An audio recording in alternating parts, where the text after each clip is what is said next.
What shape is the squad in going into this bank holiday weekend for Eastleigh and for Woking?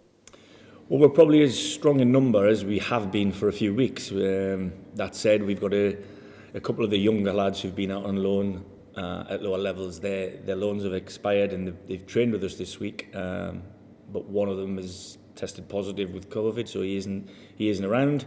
The other one's feeling very sore after a closed doors game we had on Tuesday night.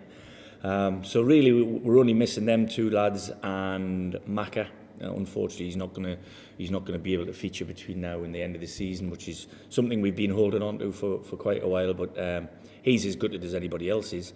So that's where we are. Luis Fernandez has got a tight hamstring. We'll have a look at him this morning. But other than that, we've got a full bill of health to pick from, which hasn't been the case recently.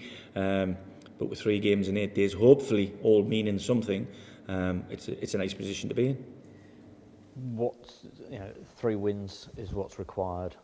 Where do you want this to go? You're obviously putting all your efforts into training and all what you're doing. What can be done other than that within the club, the fan base, to give every last push that we possibly can for Kings Lynn Town? All I can ask is the fans come out in their numbers tomorrow and get right behind the lads, as they have done. I've got to say, and I've mentioned it numerous times, the last couple of months in particular, I just think there's been a change of mood around the football club. I think there's been a unity, there's been a coming together of fans, players, everybody who works with the club, whether they're paid or whether they're volunteers, have all pulled in the same direction. And I think that's a must for tomorrow. It's a game we have to win. If we don't win tomorrow, then the season is over effectively in terms of what there is to play for. What the perfect scenario is, I'm sitting here, let's say 8 days' time and 12 hours further down the road, say 5 o'clock next Saturday, and we have to wait 8 days to know what fate is. That's what I would take right now.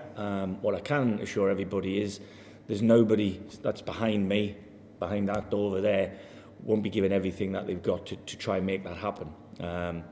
We're preparing the best we can, on the condition that we have to win the game. If Aldershot go and win at Notts County, you have to say well done and congratulations to them.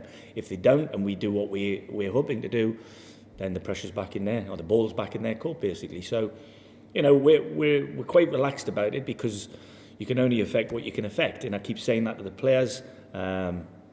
Like I said, there's a great feeling around the place. There's an optimism. Who doesn't want to play in games that mean this? I was very fortunate or unfortunate enough to play on the last day of the season on numerous occasions at the very highest levels of the game to stay in the league, and managed it. And there's no better feeling if you achieve something when everybody thinks that you can't. And I will say, I think that to a man, the players have played the cards that we've been dealt really, really well. A lot of people gave us no chance, which I've mentioned on a few occasions earlier after joining the club. People had us dead and buried, and to have taken it to the last week of the season, which is what we've done. If we can get it in to the last week of the full season and we don't play in it, that will be an epic effort from everybody. So the fans can definitely play their part, trust me.